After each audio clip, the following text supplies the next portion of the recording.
Bismillahirrahmanirrahim. Assalamualaikum warahmatullahi wabarakatuh. Oke, saya sebelumnya perkenalkan lagi Faras Fozul Haq dari 1 PKIE. Ingin mereview sedikit tentang matkul pengembangan dan motivasi diri pada materi pola pikir diri atau pola pikir atau materi selanjutnya yang tadi telah dijelaskan dari beliau dosen kami Ibu Rinda Widyaningsih S.Phil M.A. Jadi sini akan dijelaskan bagaimana suatu pola pikir diri itu terjadi, apa sih pola pikir seperti itu. Jadi ini adalah salah satu materi yang saya sangat suka juga karena ini mempengaruhi banyak aktivitas, banyak usaha, banyak hasil pada diri kita sendiri atau pada mempengaruhi pada suatu individu. Oke, kita masuki. Pertama, mindset atau pola pikir itu apa sih sebenarnya? Jadi, mindset atau pola pikir ini pola-pola yang menetap di dalam pikiran bawah sadar, atau yang bisa diartikan bahwa pola pikir ini atau mindset sudah terkendali tidak hanya di pikiran atau tidak hanya dibicarakan secara lisan, tetapi mindset atau pola pikir ini sudah mendarah daging di dalam bawah sadar kita atau di bawah sadar suatu individu. Mindset atau pola pikir juga itu adalah kebiasaan yang dilakukan oleh seorang atau seorang individu. Pola dominan yang menjadi acuan utama seseorang untuk bertindak, itulah mindset pola pikir. Jadi ketindakan suatu individu itu mengacu atau menjadi acuan, yang jadi acuan itu mindset atau pola pikir yang kita biasa sebut.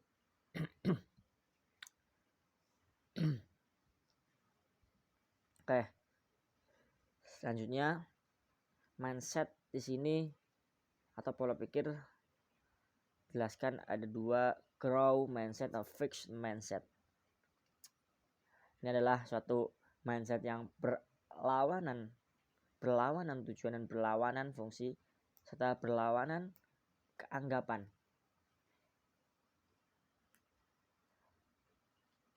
Oke.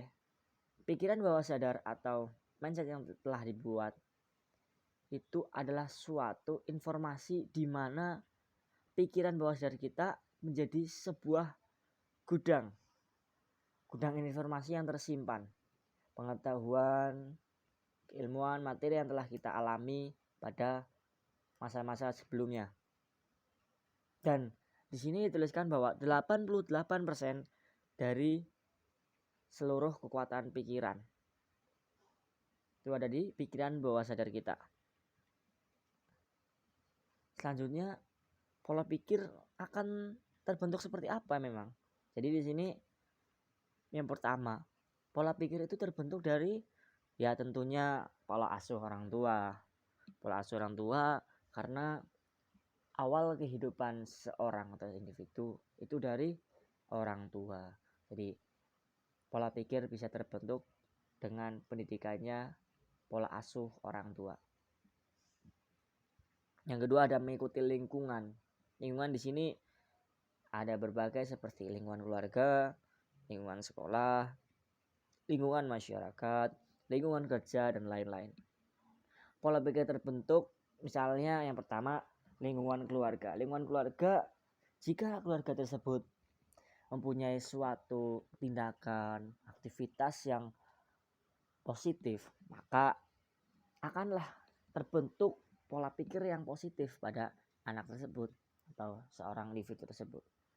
Yang kedua, lingkungan sekolah. Jika lingkungan sekolahnya banyak suatu masalah tidak usai diselesaikan, susah, ini bisa menjadi suatu pola pikir yang jelek pada seorang individu. Yang ketiga ada lingkungan masyarakat. Lingkungan masyarakat ini mengandung unsur sosial. Jika pada sosial dan interaksi individu antar individu kurang atau kurang baik, maka ini bisa menjadikan pola pikir yang nggak baik gitu. Selanjutnya ada yang keempat, lingkungan keluarga, lingkungan kerja dan sebagainya. Faktor yang berikutnya ada pengalaman hidup. Pengalaman hidup ini bisa membuat pola pikir menjadi baik maupun pola pikir yang tidak baik. Seperti misal kita sudah menjadi pengalaman seorang guru. Jadi pengalaman seorang guru ini bisa menjadi pola pikir yang baik. Pola pikir yang baik bagaimana mendidik anak, bagaimana cara mengajari anak, dan bagaimana berbicara kepada siapapun dan tujuan utamanya itu pada siswa. Selanjutnya ada faktor keturunan. Faktor keturunan di sini juga bisa membuat atau terbentuknya pola pikir.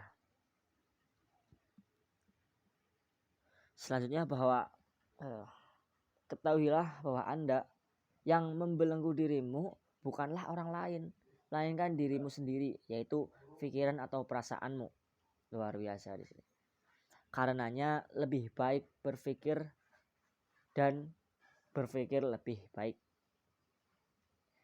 Jadi yang tahu dirimu itu bukan orang lain, ya dirimu sendiri yang tahu. Seperti itu.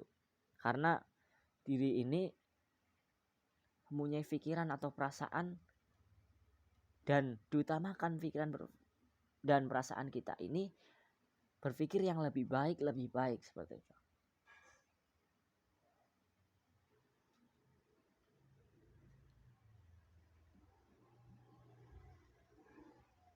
Oke, selanjutnya pola pikir bisa juga membentuk konsep diri seperti tadi yang sudah jelaskan apa itu konsep diri. Jadi pola pikir ini membentuk suatu konsep diri. Pertama, pola pikir ini dari alam bawah sadar yang sudah menjadi darah daging. Pikiran yang baik maka menjadi pola pikir yang baik. Pola pikir yang baik akan menjadi konsep diri. Suatu konsep dari diri itu sendiri atau individu tersebut menjadi yang lebih baik. Jika pola pikirnya jelek pun, maka konsep dirinya menjadi jelek. Seperti itu. Oke, konsep diri yang tadi seperti dijelaskan di atas. Ini perpaduan antara ideal atau normal, citra diri, dan harga diri. Diri ideal itu bisa disebut self-ideal. Merupakan sosok yang sangat diharapkan, dikagumi, dan ingin menjadi seperti itu. Itu adalah pengertian dari diri ideal. Yang kedua, citra diri atau cermin diri. Sering-seringlah kalian mencermin bahwa introspeksi. Lebih enaknya lah introspeksi diri. Cara melihat diri sendiri dan berpikir mengenai diri sendiri waktu sekarang ini. Bagaimana sih aku? Aku bagaimana prasangka hambaku terhadap aku? Seperti itu. Tiga ada harga diri. Harga diri bisa disebut dengan self-esteem. Self-esteem ini seberapa suka Anda terhadap diri Anda sendiri. Semakin Anda menyukai diri Anda sendiri, menerima diri Anda, dan hormat kepada diri Anda sendiri sebagai seorang yang berharga dan bermakna, maka semakin tinggi harga diri Anda, pasti akan junjung nilai keefektifan diri Anda sendiri juga. Oke, sini ada alur pola pikir. Selanjutnya ada masuk ke tahap reinforcement. Kedua ada motivation and permission. Di sini dituliskan bahwa pola pikir menentukan bagaimana sesuatu diartikan dan merupakan inti dari motivasi dan budaya dalam organisasi dan kehidupan masyarakat.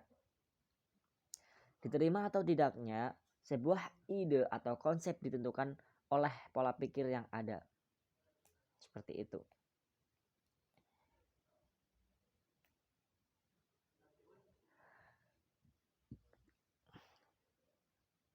Oke. Apa sih? Kita selanjutnya memasuki kekuatan pikiran. Kekuatan pikiran juga sedikit mengisi materi tentang pola pikir.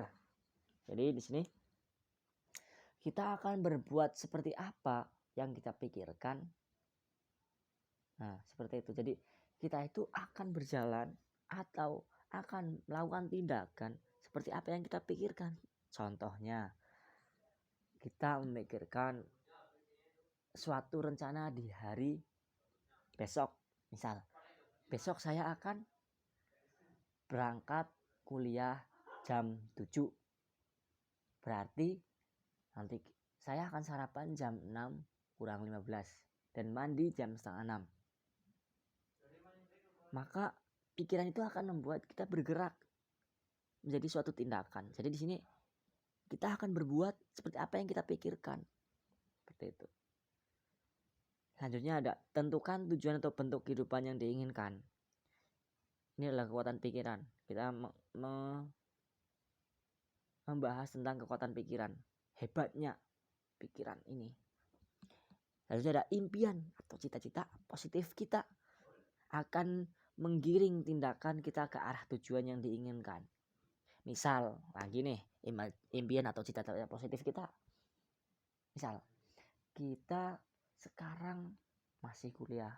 Cita-cita kita mungkin ada yang menjadi dosen, ada yang menjadi dokter, menjadi sesuatu angkatan atau tingkatan tertinggi di perusahaan, manajer. Impian-impian ini suatu cita-cita yang positif, dan cita-cita positif ini kan menggiring kita, tindakan kita akan ke tujuan tersebut, akan diarahkan ke tujuan tersebut yang kita inginkan, seperti halnya tadi menjadi dokter dan lain sebagainya. Diri sendiri yang akan menciptakan peluang dan kesempatan untuk mewujudkan impian tadi. Ya. Dan ada bekerja keras secara benar akan dapat mencapai mewujudkan keinginan Anda. Jadi bercita-cita kuat tapi tidak bekerja keras maka kurang. Jadi bercita-citalah yang positif, yang tinggi, yang bagus untuk diri Anda sendiri, diri individu, suatu individu, atau ingin mewujudkan impian yang baik, maka bekerja keraslah secara benar dan dapat mencapai atau mewujudkan keinginan Anda. Selanjutnya adalah mengelola pola pikir. Bagaimana sih mengelola pola pikir? Di sini menurut Roger Sperry, fungsi kedua belahan otak ada dua. Pertama kiri dan kanan. Kiri itu untuk bahasa, logika, detail, urutan atau tahapan, analisis fakta, pengaturan, perencanaan. Dan otak kanan berfungsi untuk bentuk dan pola. Terus daya imajinasi atau visualisasi. Ketiga ada ritme dan musik. Selanjutnya ada intuisi. Selanjutnya ada sintesis. Terus emosi. Kemudian yang terakhir interpersonal.